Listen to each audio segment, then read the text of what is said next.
afueras de la Corte Federal del Distrito Este de Nueva York, en el centro de Brooklyn.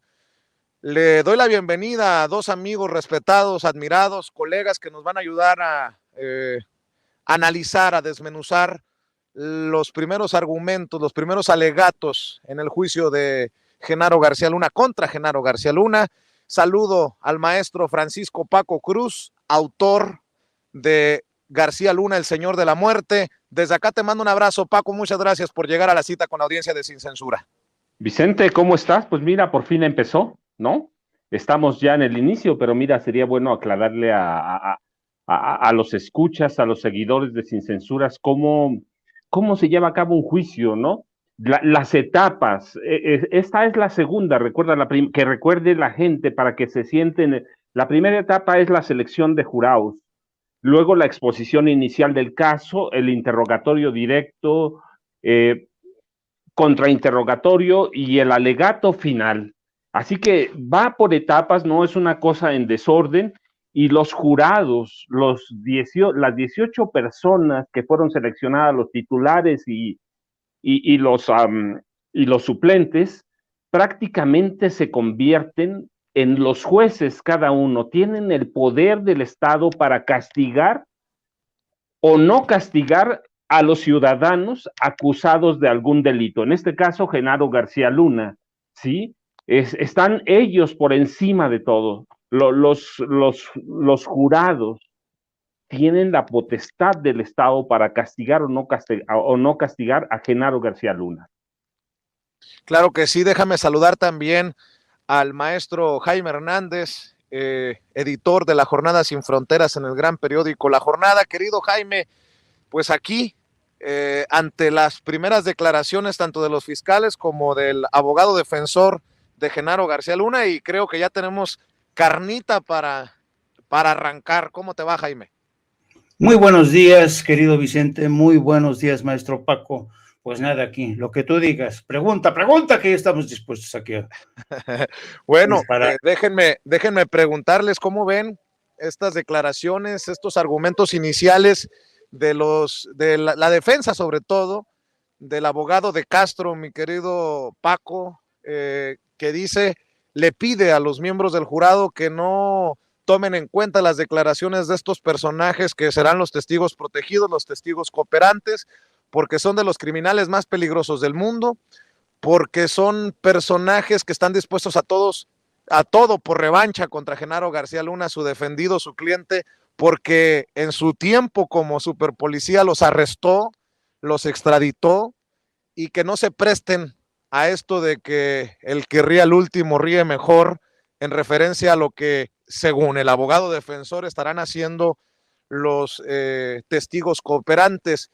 No sorprende, como diría Javier Herrera Valles, pero por ahí va, creo, desde la soberbia de García Luna, su defensa. No, claro, Vicente, mira, por eso te mencionaba que los jurados, los 12 y los 6 suplentes, prácticamente son los ojos, los oídos y son el brazo ejecutor de la justicia en Estados Unidos, pero al margen de la soberbia de la defensa de García Luna, recuerda que algo que es bien fundamental en el sistema judicial de Estados Unidos, los fiscales tienen la obligación y deber de probar más allá de toda duda razonable la culpabilidad de un acusado. Es decir, Genaro se va a parar, habíamos advertido, desde el momento que la fiscalía no le ofreció un trato para llegar a un acuerdo, Genaro va a jugar esas cartas con estos personajes que ciertamente son infumables, pero que tienen la información de primera mano. Ahora la obligación de los fiscales es hacer creíbles y presentar pruebas de que estos testigos verdaderamente son confiables. No va a ser una tarea fácil, pero tiene que presentar no solo el testimonio en los alegatos, sino no es un juicio solo oral, tiene que presentar pruebas y tiene que presentar todo lo que tengan de evidencia. Por el lado de Genaro García Luna, pues mira, es claro que él lleva, con esto primero que hay, él lleva parte de su defensa. No debemos olvidarlo, es un tipo preparado para eso. Entonces van a llegar por ahí a descalificar, que ese es el trabajo de la defensa, recuerda, descalificar a todos los testigos y cada prueba que tenga la Fiscalía de Estados Unidos. Y hay que recordarle a la gente eso, mira, no se trata de un juicio de los fiscales contra García Luna, no, es el juicio del gobierno de Estados Unidos, que eso representa la Fiscalía Federal en este momento, contra un presunto o supuesto delincuente que es Genaro García Luna. Así que él va a basar su defensa en eso, ya es lo primero, pero la tarea de los fiscales no va a ser fácil, pero debe presentar todas esas pruebas. Se supone que hay videos, que hay todo, entonces tiene que hacer creíbles a sus testigos y tiene que hacer creíbles sus evidencias. Claro, alerta, Toño, nada más para el conocimiento del equipo de producción y la gente que nos está sintonizando, es muy probable que se llegue a apagar el dispositivo por lo frío que está haciendo. Ya me mandó una alerta, te encargo, por favor, mi querido Toño, que estés al pendiente mientras, si llegara a apagarse el dispositivo del que estamos transmitiendo, para correr a algún lugar y ahora sí que calentarlo por lo frío que está el clima aquí, en la temperatura acá en Nueva York. Mi querido Jaime, dice el abogado defensor de Castro que no hay pruebas, que no hay videos, que no hay nada creíble que ligue a Genaro García Luna con los sobornos, los supuestos sobornos del crimen organizado. Bueno, eso es lo que dice el abogado, pero sí sé que estás al pendiente también de los documentos que se ingresan en el juicio contra Genaro García Luna a la corte, porque es parte del procedimiento y algunos son públicos, afortunadamente, otros no. Exactamente. Precisamente a última hora de ayer domingo, querido Vicente, el Departamento de Justicia remitió a César de Castro, el abogado de Genaro García Luna, y al fiscal Florian Miedel, documentos que están relacionados con llamadas interceptadas a García Luna. Hoy, a primera hora de hoy, este documento ya aparece, lo pueden ustedes ver, ya aparecen. Entonces se incluyen llamadas de el acusado, así como récords de la aviación federal. No sabemos qué contiene. Ahora, ¿por qué aparecen hasta ahora, querido Vicente? Hay una regla, y desde el principio se hizo saber a los abogados de Genaro García Luna que este tipo de pruebas que están ahí no se iban a entregar a la defensa, sino hasta horas previas. ¿Por qué razón? ¿Por qué motivo? Para que así, porque estos son documentos y son pruebas que, aparte de ser muy sensibles, detallan o pueden dejar al descubierto algunas de las técnicas empleadas por los sistemas de investigación de la DEA, del FBI, del Departamento de Justicia. Por eso tienen que testarse, tienen que revisarse bien antes de entregarlos a la defensa, y además porque estas llamadas pues pueden ser contundentes. Como tú bien dices, efectivamente la defensa ha tratado desde esta primera hora de hoy, y vemos que es una campaña, como ya habíamos advertido, sincronizada. La principal de Milenio, en la versión online, dudan en Estados Unidos que el rey Zambada y el Grande sean fiables como testigos, lo que ya preveíamos. Bueno, pero claro, la defensa, la estrategia de defensa tiene que adelantarse a todo.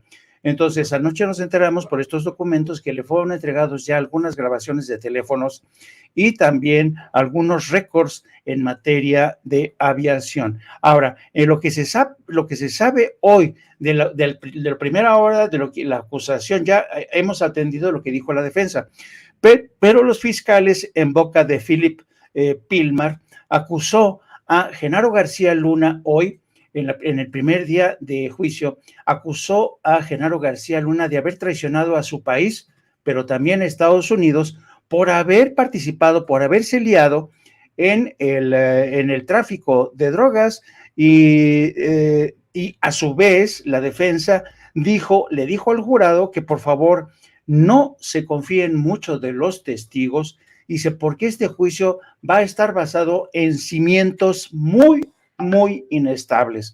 Así es que es la estrategia que ya se dejaba ver, Y fíjense bien, dice aquí el fiscal, lo que hemos tenido, dice, el acusado tomó millones de dólares en sobornos una y otra vez del cártel de Sinaloa de Joaquín del Chapo Guzmán, uno de los mayores traficantes del mundo, juzgado y condenado a cadena perpetua por el mismo juez que instruye el caso. Y dijo Philip Pilmar, el fiscal, nadie está por encima de la ley. García Luna traicionó a su país y al nuestro. Así es que así arranca con las posiciones de la Fiscalía en contra, acusando a García Luna de ser un traidor a México y Estados Unidos, poniendo en manos del juez estos documentos, las llamadas de García Luna y de la bitácora de vuelos, posiblemente del propio García Luna. Señoras y señores, el primer testigo cooperante de la Fiscalía contra Genaro García Luna es anunciado. Sergio Villarreal Barragán, conocido como El Grande, el ex lugarteniente de los Beltrán Leiva, de la organización delictiva de los hermanos Beltrán Leiva.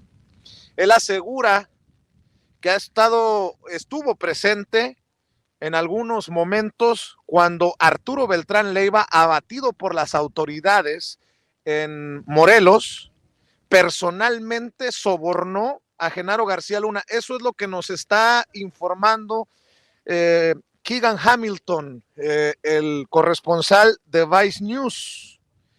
Será Sergio Villarreal Barragán El Grande. De hecho, El Grande, si recuerdo bien, mi querido Paco, mi querido Jaime, es quien presuntamente le habría dicho a Jesús Lemus, autor de otro de los libros sobre García Luna, el licenciado, que se pagó para que se pusiera, se instalara a Genaro García Luna en la cúpula policial de México. Mi querido Paco, ¿cómo ves este anuncio de que El Grande será el primer testigo cooperante de la Fiscalía contra García Luna? No, pues ya te van marcando las estrategias, ¿no? Ni siquiera es todavía el más sólido, pero es sólido porque estuvo presente, porque los conoce, porque aspiró a dirigir el cártel de Sinaloa, porque conoce a los Beltrán Leiva, porque conoce cómo negociaba directamente Genaro García Luna, conoce, no solo eso, mira, conoce cómo negociaban los comandantes más cercanos y comisionados, subdirectores, subsecretarios de Genaro García Luna con todos los cárteles, es decir, van a ir con todo. Mira, el hecho de considerarlo un traidor a México, traidor a Estados Unidos, ya te dice que va sólida. Y mira, yo quisiera añadir ahí que sí, la llamada y todo eso, sí, Estados Unidos va a presentar especialistas forenses en aparatos electrónicos. Y un saludo a Jaime, que no lo había saludado por entrar de inmediato al caso, pero sí, mira, El Grande es un testigo que conoce bien a Genaro García Luna, conoció a los Beltrán Leiva, conoce al Chapo Guzmán y conoce cómo funcionaba el sistema de impunidad que operó Genaro García Luna, conoce cómo negociaba cada uno de ellos. Así que cada uno entra fuerte. Lo de Genaro García Luna, no hay que desecharlo, va. Recuerda, el jurado está escuchando por primera vez a cada uno, así que el fiscal tiene la obligación de darlo a conocer puntual y hacerlo no creíble, sino que sea real. Lo mismo tiene que hacer la defensa, va, es un juego de estrategias, a ver quién es más creíble, a ver quién logra convencer al jurado. Recuerda, ellos son los jueces, el juez no importa, el juez solo es una parte coordinadora de todo el proceso, es una parte que evita que haya abuso de los dos lados, pero finalmente hay que convencer a los 12 jurados y empiezan con El Grande, que conoce todo el sistema de corrupción de Genaro García Luna. Fíjate que nos acaba de poner en pantalla el querido David otro tuit de Keegan Hamilton, corresponsal de Vice, quien dice que El Grande ha dicho que tanto él como otros miembros del cártel de Sinaloa recibieron credenciales de la Agencia Federal de Investigaciones, la AFI, falsas, para identificarse así, pues, que en ese momento el líder era Genaro García Luna. Ha señalado que también les entregaron uniformes falsos y hasta vehículos blindados que lucían como vehículos de la AFI. Mi querido Jaime, es importante señalar que uno de los nombres que ya se habían adelantado precisamente era el del Grande por el propio juez Brian Cogan, quien preside este juicio contra Genaro García Luna. Sí, ya se sabía que el Grande iba a comparecer entre los primeros. Y frente, a pesar de estos intentos, porque hoy Milenio precisamente presenta al Grande en las sabiendas de que era uno de los primeros, Milenio lo presenta como un multiasesino, drogadicto y además un ex policía que en su momento fue muy corrupto, ¿no? Esa es la caricatura que nos hacen, que nos presenta Milenio, pero claro, a pesar de esta caricatura, a pesar de presentarlo de esta forma Milenio, las declaraciones del Grande son brutales porque aquí dice, y además encaja perfectamente en la realidad. ¿Cuántos indicios vimos en el camino, querido Vicente, de que los aparatos de la Policía Judicial Federal estaban infiltrados? Pero con la autorización, con el visto bueno de Genaro García Luna. Así es que vamos a estar todos estos días con esta campaña sincronizada para ir tratando de eliminar, de dinamitar a todos y cada uno de los testigos. Pero el problema es que también al testimonio de estos testigos nos vamos a ir enfrentando a los documentos clasificados, a las llamadas de García Luna, que van a ir soltando a cuentagotas, precisamente porque los fiscales saben cómo trabaja la defensa, los abogados. Precisamente Milenio también se encarga de entrevistar a quien fue uno de los abogados del Chapo Guzmán, Eduardo Valareso, que por adelantado dice, no se puede confiar en el sistema judicial de Estados Unidos porque es muy corrupto, y sé que es muy bajo el nivel que se tiene en las cortes de Estados Unidos para enjuiciar e encontrar culpables a gentes como el Chapo Guzmán o gentes como Genaro García Luna. Paco, tú que escribiste el libro García Luna, El Señor de la Muerte, ¿te resultará fascinante todo esto que está ocurriendo? Ahora sí que en vivo y en directo y segundo a segundo. El Grande ha dicho que él ingresó a la organización de los Beltrán Leiva en el 2001, cuando García Luna era el director del equivalente al FBI. Dice que en ese momento ya le sobornaban, ya le entregaban sobornos a García Luna y que esos sobornos se le pagaron al superpolicía de Calderón hasta el último día de vida de Arturo Beltrán Leiva, el líder del cártel de los Beltrán Leiva, en 2008. El Grande asegura que hay dos tipos de corrupción en México. Uno, cuando tú pagas a un oficial para que se voltee a otro lado para que algo ocurra. Y el otro tipo es cuando ese oficial toma parte en las actividades de la organización, y asegura que García Luna estaba en el segundo tipo de corrupción. Paco, insisto, para ti incluso seguramente será hasta un ejercicio de confirmación de mucho de lo que escribes en el libro, ahora sí que en real time, en tiempo real, con este juicio contra Genaro García Luna.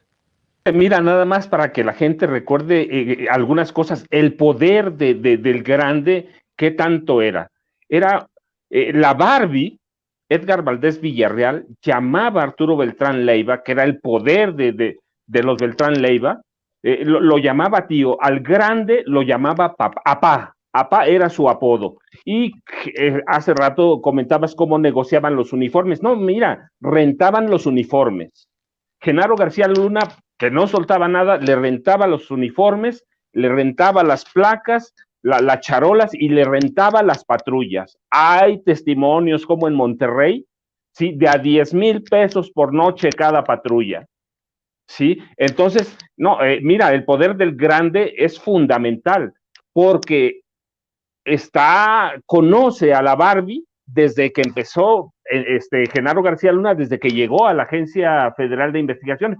Bueno, no que llegó, hay que recordarlo, desde que se la crearon, ¿sí? Porque fue una creación justo para Genaro García Luna. Así que el poder del grande es fundamental, pero mira, si abren con él, imagínate los testimonios de la Barbie que fue contratado como pistolero por Joaquín El Chapo Guzmán, luego se decantó por los Beltrán Leiva y negoció directamente con Genaro García Luna.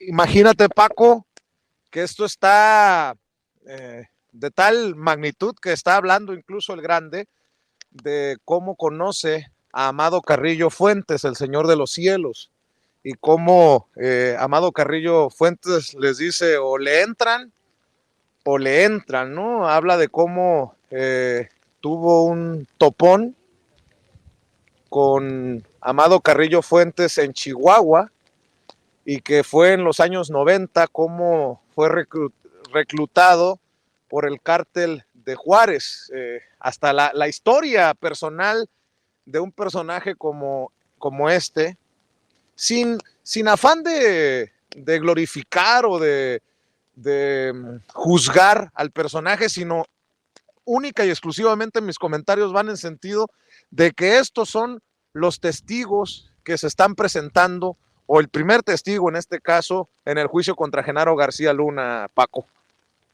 Más recuerda, Vicente, que en algún momento, en el sexenio de Calderón, el grande Sergio Villarreal Barragán fue testigo protegido de Genaro García Luna, bajo el alias de Mateo.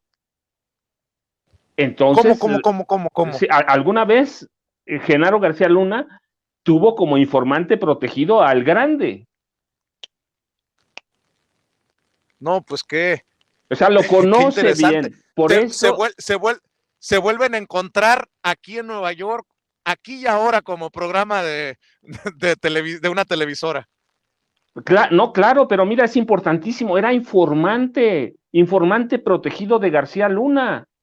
Así que lo conoce al revés y al derecho, y lo conoce desde sus inicios como titular. Mira, antes de la AFI, de la Procuraduría General de la República, y después como agente federal, pero como titular de la AFI, fue una carrera juntos, y fueron colaboradores. Uno fue informante del otro, el grande fue informante de García Luna. Así que no es cualquier cosa la apertura del juicio. También será importante leer las crónicas de los corresponsales que están en estos momentos en la audiencia para que nos cuenten, más tarde seguramente saldrán estos detalles, de las reacciones de Genaro García Luna al escuchar estas declaraciones del grande, mi querido Jaime, con un Genaro García Luna saludable, en forma, dicen los corresponsales, que se presenta ahora con traje negro. Y bueno, las apariencias también cuentan en un juicio de esta magnitud, Jaime.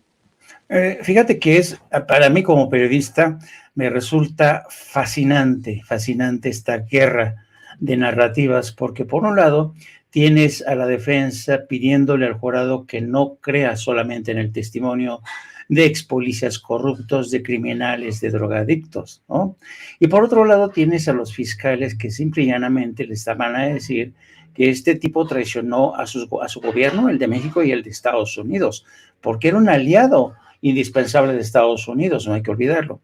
Pero fíjate, visto, digamos, the backstory, lo que se conoce como la historia que está detrás de esto es la lucha por la narrativa.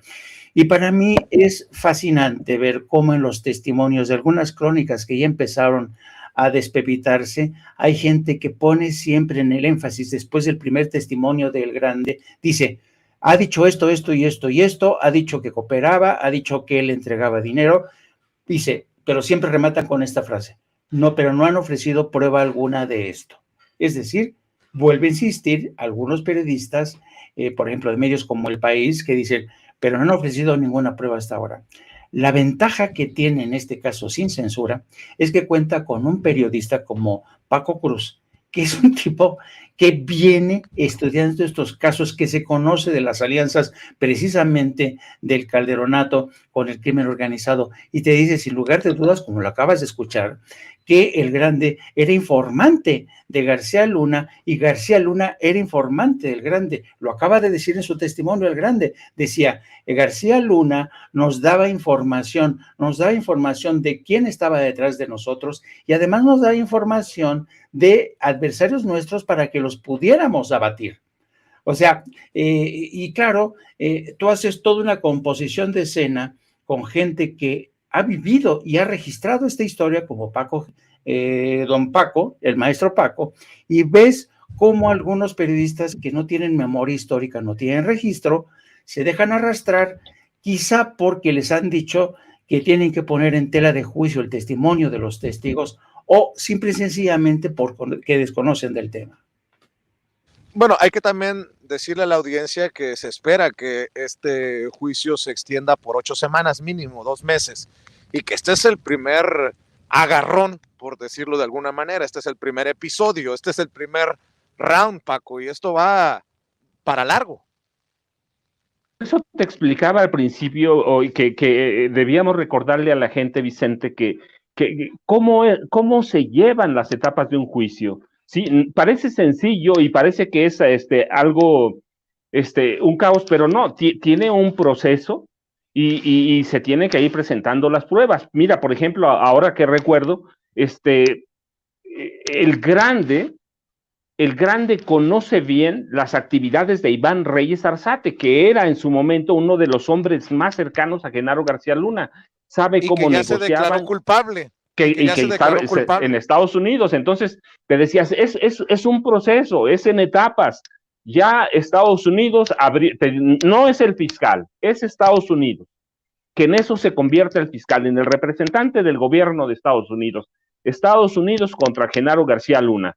Ya abrió con sus argumentos, es un traidor para México, traidor para Estados Unidos. Así que ahora la obligación es probar con estos testigos, y habíamos platicado ya antes, el fiscal tiene que hacer creíbles, más allá de que de que algunos capos grandes que van a ser testigos estén presos en Estados Unidos, tiene que mostrar que es un testigo creíble, y si lo metió es porque tiene pruebas y las van a ir presentando en el transcurso del juicio.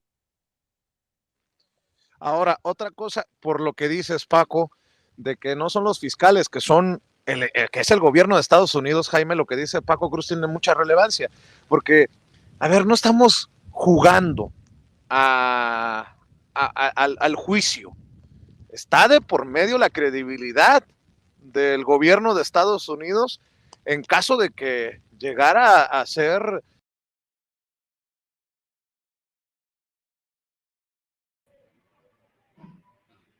Bueno, miren, desafortunadamente por cuestiones de clima perdimos a Vicente Serrano en estos momentos. Estoy seguro que buscará restablecer la señal en cualquier momento, pero continúo con esto y los saludo con muchísimo gusto, queridos compañeros, en esta mesa de lujo. Me toca a mí continuar con esta mesa de lujo con dos grandes periodistas, con el querido amigo Paco Cruz y con el querido amigo Jaime Hernández, grandes periodistas. Pues, ¿qué te parece, Jaime, que le seguimos con esto que planteaba Vicente Serrano? En efecto, está de por medio la credibilidad de Estados Unidos en estos momentos, del gobierno de los Estados Unidos en este juicio. Yo, si te soy perfectamente honesto, sí siento preocupación debido a la reacción que tuvieron los jurados la semana pasada que los estuvieron seleccionando. Varios corresponsales planteaban cómo es que algunos de estos dijeron tener algún tipo de vínculo o familiar con NYPD, con la policía, el Departamento de Policía de Nueva York, Y pues con esto se habla de afinidades hacia policías, en el ánimo de ver a Genaro García Luna como un policía, entre comillas, ¿no? Y había otros jurados que manifestaban el hecho de pues, juzgar a una persona por delitos que cometió en otro país. Esto, te digo, me preocupa, porque a pesar de la gran cantidad de pruebas que existen en estos momentos, esa montaña de pruebas, pues el que va a decidir, como lo planteaban ustedes, compañeros, desde el principio, va a ser el jurado, el que consignará lo que pase, si es inocente o si es culpable. Va a ser un jurado que consiste de 12 personas y 6 más suplentes en caso de que se necesite. ¿Qué opinas de esto, Jaime? Mira, yo creo que aquí hay dos elementos que hay que tener en cuenta, muy en cuenta. Está por un lado, efectivamente, lo que señalaba Vicente, en el sentido de que Estados Unidos estaba poniendo en la línea su reputación, la reputación de su sistema judicial, y no es poca cosa. Y precisamente por eso yo no creo que el Departamento de Justicia, el fiscal general de Estados Unidos, haya dado el visto bueno a la detención y el procesamiento de Genaro García Luna, el más alto funcionario mexicano que llega al banquillo de los acusados, así a la ligera. Yo creo que este es un caso que está bien fundamentado. Hay testimonios, evidentemente, sí, de criminales, de miembros de estas organizaciones, pero eso no le quita valor y no tendría por qué. Entonces, yo creo que sí se la juega el Departamento de Justicia de Estados Unidos en muchos sentidos, en este caso. Pero por otro lado, y en relación con lo último que tú decías, que había preocupación por el sesgo de algunos de los jurados, de que podrían ponerse del lado de Genaro García Luna por su historial como policía. Mira, y además la historia siempre hay que tenerla en cuenta. La historia ha demostrado que en todo juicio en Estados Unidos, trátese del estado que se trate, en un juicio contra un mexicano, el mexicano siempre ha tenido todas las de perder, para bien o para mal. Y no nos hagamos tonto, hay prejuicio contra los mexicanos. ¿Por qué?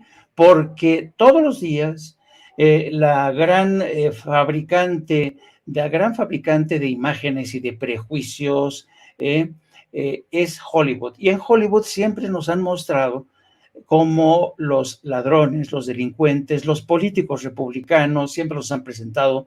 Es decir, todos los males surgen, como dicen los republicanos, de ese agujero de mierda que es México. Literal, literal, no estoy inventando nada.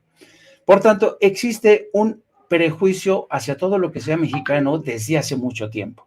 Así es que, para bien o para mal, esto siempre va a operar en contra de mexicanos que sean juzgados en territorio de Estados Unidos, en cortes federales de Estados Unidos.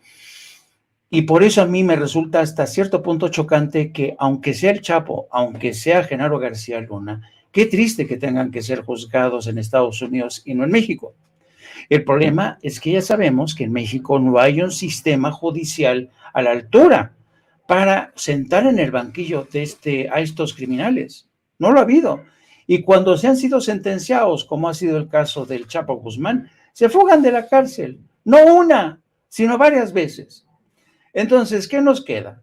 Pues contemplar a la distancia cómo se enjuicia a Genaro García Luna y aceptar los riesgos de que sea juzgado por gente que ya desde antemano lo considera culpable o que ya desde antemano, por una razón u otra, lo considera inocente. Así es que esas son las cartas que tenemos que usar, es lo que nos queda. Y lo cierto es que hasta cierto punto, y digo hasta cierto punto, el sistema judicial de Estados Unidos, tristemente, es más confiable, si puedo utilizar esa palabra, que el mexicano. Así es que no nos queda de otra, porque te aseguro una cosa, querido Antonio, querido Paco, a Genaro García Luna no lo veríamos en el banquillo de los acusados si no se hubiera ido a vivir a Estados Unidos. Qué irónico, ¿no?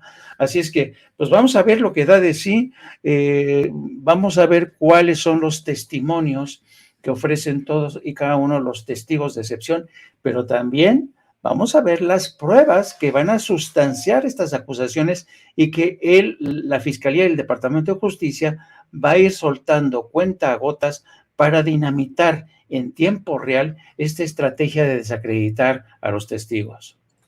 Pero, y le pido al equipo que nos grabe, ¿no será que esto que menciona Jaime, querido Paco, esta discriminación que tienen hacia nosotros como mexicanos siempre aquí en los Estados Unidos, específicamente en los juicios, en los procesos judiciales, tiene toda la razón Jaime? ¿No será que en esta ocasión a los que discriminen sea a los capos de la droga, a los narcotraficantes que entrevistaron? Se los planteo a los dos, te lo planteo Paco para que nos continúes con esta mesa, porque justamente la semana pasada la estrategia de la defensa era apelar al canibalismo, al narcocanibalismo que había practicado uno de estos testigos. Una práctica desafortunadamente, lo digo así, ¿no? Desafortunadamente humana, desde que ocurre desde el principio de los tiempos y que se ha utilizado históricamente precisamente para desacreditar personas, ¿no? En el continente americano, al menos en la parte de la Nueva España y más abajo, era la única forma en la que se podía supuestamente caer en esclavitud al ser caníbales. Era la excusa para convertirse en caníbales y siempre pues se ha asociado al tercer mundo. Durante todo el siglo XX se planteó que en esos países africanos en los que había conflictos bélicos hacían rituales canibalísticos, cuando pues ha ocurrido en cualquier tipo de sociedad y de cultura. ¿No será que utilizarán más bien esto en contra de los testigos que están aportando muchísimos datos?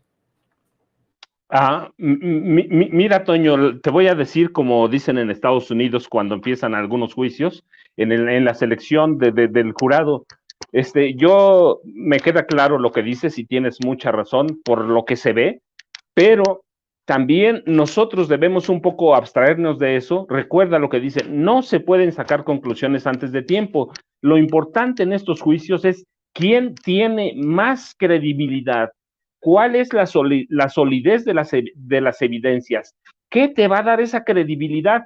Ese es el trabajo de Estados Unidos. No, por eso les decía, no es un juicio de unos fiscales cualquiera, no es un juicio de los fiscales de San Antonio en Texas, es un juicio del gobierno de Estados Unidos contra un funcionario mexicano de primer nivel, el de más alto nivel. Entonces, el trabajo de los fiscales es hacer creíble todo lo que van a decir, a todos los testigos que van a llevar. Ese es su trabajo. Y el de nosotros es mostrar lo que no va a mostrar la prensa mexicana, lo que van a tratar de desvirtuar. Ellos lo han defendido no ahora, recuerda, lo han defendido siempre. Y para el abogado de García Luna, recuerda, es un boleto, un billete de lotería en el que se puede ganar el premio mayor.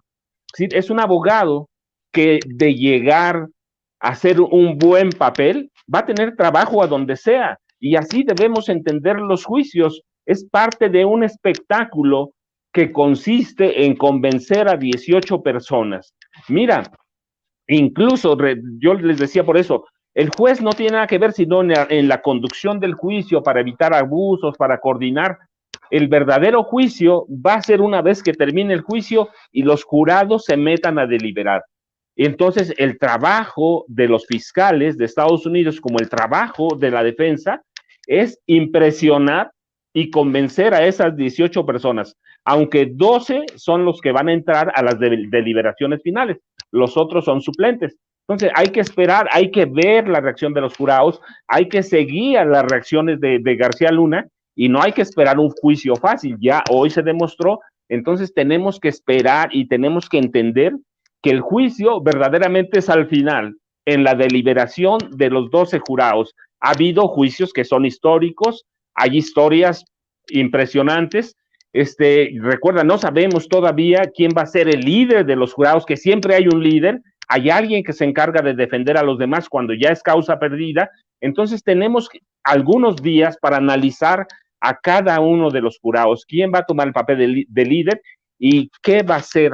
Esta es apenas la entrada fuerte de los dos, sí, pero tenemos que esperar para conocer bien a los jurados. Ellos son los determinantes, el juez no. El juez nos va a leer el veredicto final, pero ellos son los jueces o jueces delegados. Entonces tenemos que entender que nada de lo que diga nadie va a contar, sino lo que veamos en esas 18 personas, en 12, los otros son suplentes. Entonces hay que estar atento al jurado, Toño.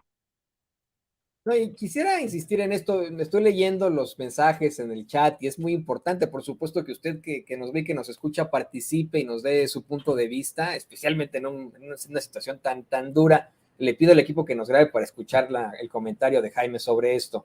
Hay mucha gente que me dice, ay, Toño ya empezó con su pesimismo, ¿por qué tener pesimismo si tenemos una montaña de pruebas? Bueno, porque, y yo lo planteo de esta forma, porque detrás de Genaro García Luna hay muchísimas personas poderosas. Hace unos momentos, el excomandante Herrera Valles nos planteaba aquí en Sin Censura cómo es que los tentáculos de Genaro García Luna siguen vigentes. Cómo es que él dice, incluso lo han llamado a testificar y a participar en las carpetas de investigación de la Fiscalía General de la República, pero que esto es una mera faramalla para sacar adelante sus planteamientos de que están haciendo algo. Dice que tiene muchos tentáculos, que hay gente muy cercana a él con mucho poder, que es una bola de desalmados. Sí lo planteó Herrera Valles hace unos momentos. Además, pues hay que decirlo, tiene detrás de sí a grandes medios de comunicación corporativos en México, gente con muchísimo dinero. Aquí vamos a ponerla así. No creo, mi querido Jaime, que sea solamente el juicio en contra, no es the United States versus Genaro García Luna, es the United States versus Genaro García Luna, los medios corporativos, políticos, ex policías, expresidentes. ¿Qué opinas de esto, Jaime? Mira, es que para que entienda la gente, voy a tratar de ser lo más didáctico posible. Este juicio, en muchos sentidos, puede ser considerado un juicio que marque un antes y un después. Y te voy a decir por qué. Primero, por primera vez tenemos a miembros del crimen organizado desfilando uno tras otro para ofrecer su testimonio y narrar lo que fue de primera mano su relación directa con Genaro García Luna. De ahí la importancia o de ahí la preocupación de la defensa por dinamitar a toda costa a los testigos. ¿Cuál es el problema? Y aquí viene una parte interesante. El problema es que el Departamento de Justicia de Estados Unidos, a ver, se los voy a poner de esta manera. Aquí está el Departamento de Justicia, es la cabeza, ¿no? De Tutti. Bueno, pero aquí está la DEA, aquí está el FBI y aquí está la CIA. Bueno, yo diría, hace más de 15 años, la DEA empezó a detectar cosas extrañas en el caso de García Luna y la CIA también. De ahí los testimonios tan valiosos como de Javier Herrera Valles, que fue quien también se enteró y acudió al presidente de México a decirle: señor presidente, hay preocupación de que este señor, Genaro García Luna, tiene vínculos con el cártel. Y Felipe Calderón se hizo pendejo. ¿Por qué razón? Eso lo vamos a descubrir a lo largo de este proceso. Bien. Pero estas dudas y estas sospechas que había ya en México, ¿tú crees que ya no las tenía la DEA y la CIA? Evidentemente. Y lo que es más, hay una historia todavía no contada. Cuando la DEA descubre esto y ya dejó el cargo Genaro García Luna y está en Estados Unidos, le dicen: oigan, es que este señor que está haciendo negocios incluso con algunas firmas conocidas, subcontratistas, sabemos que ha estado con el crimen organizado. Y el Departamento de Justicia, pero básicamente la rama de sus operaciones en Houston, Texas, dijo: frenen por ahí este momento la investigación, porque no es un caso fácil, es uno de los más altos cargos que ha tenido el gobierno de México. Todo eso está documentado, ¿eh? Entonces, ¿qué es lo que ocurre acto seguido? Ocurre que la DEA empieza a presionar Y los jueces, los magistrados, sobre todo en Texas, dicen, no, hay que frenar esto, hasta que Jesús Zambada, en el juicio con el Chapo en 2019, suelta la bomba y dice que él le dio $6 millones a el Chapo Guzmán. Fue ahí cuando la DEA dijo, no que no, ya ven cómo sí, y es entonces cuando la DEA junta todos los, por eso tienen tantas pruebas, juntan las grabaciones interceptadas, los testimonios, los documentos, las bitácoras de vuelo, todo, y lo encarrilan hacia la Corte Federal de Nueva York. Entonces, aquí yo ya dije que hay un tema evidentemente de prejuicio hacia detenidos mexicanos, pero hay muchas pruebas, y todavía faltan 4 semanas. ¿Tú crees que a lo largo de esas 4 semanas no se van a ir percolando, soltando cuentagotas todas estas evidencias? Porque hay testimonios de agentes de la DEA, hay testimonios, conversaciones grabadas, y no sabemos bien a bien porque el juez, al inicio de este caso, hay un documento, aquí lo tengo, no lo he pasado, pero hay un documento en que le adviertan a la defensa, el juez pide a la defensa y al juez que por favor, las pruebas que vayan yendo presentando en este caso tienen que soltarse a cuentagotas, no las pueden, ¿por qué? No las pueden soltar de un sopetón, ¿por qué? Porque entonces revelarían las técnicas de investigación que han sustanciado este caso. Entonces, estamos apenas en el inicio.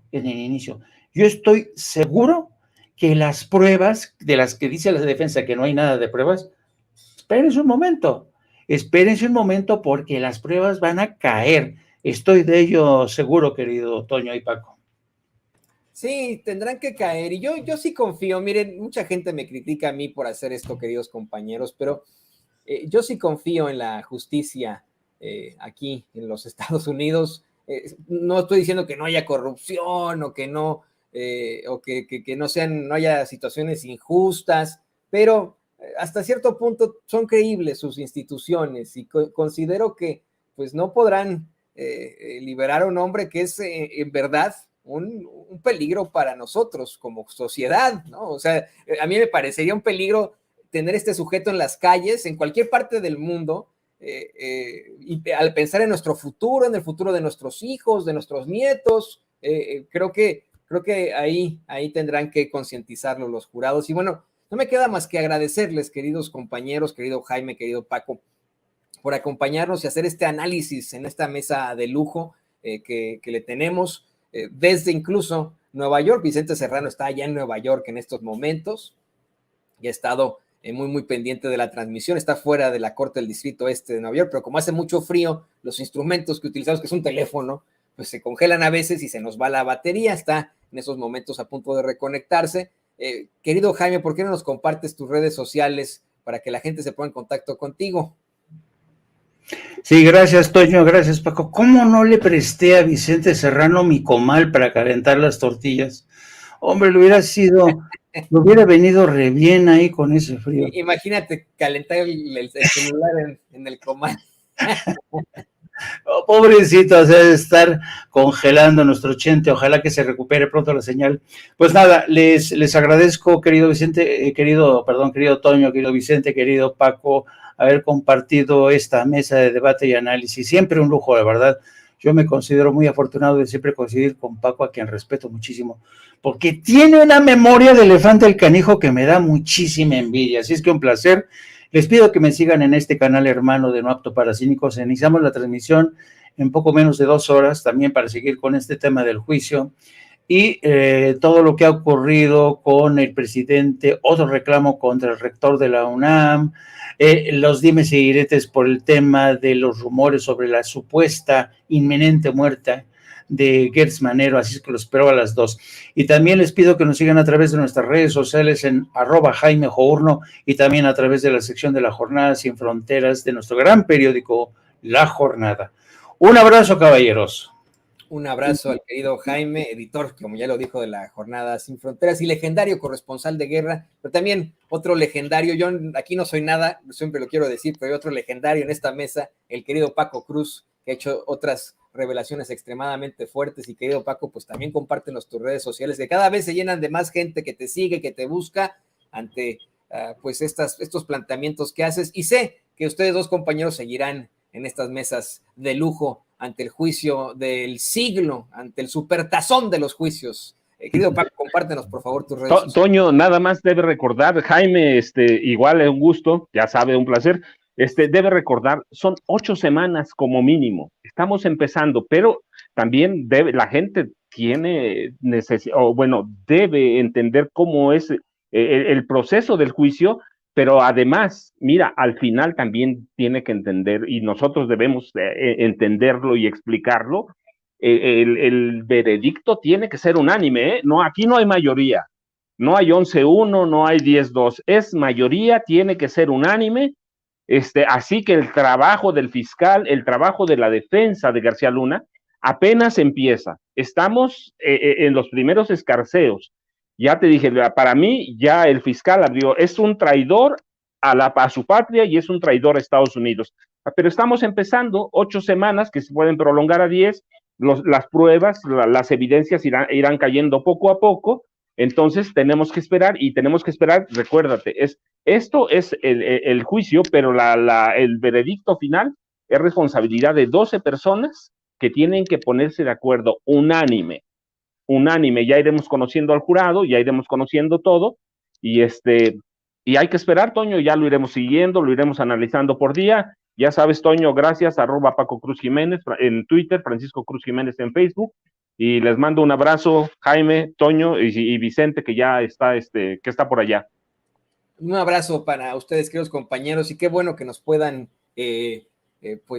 concluir con estos últimos comentarios. Son muy, muy enriquecedores para la audiencia. Muchas gracias a Jaime Hernández y al queridísimo Paco Cruz. Los dos son queridísimos. Gracias, abrazo para los dos. Gracias. Vemos. Y bueno, vamos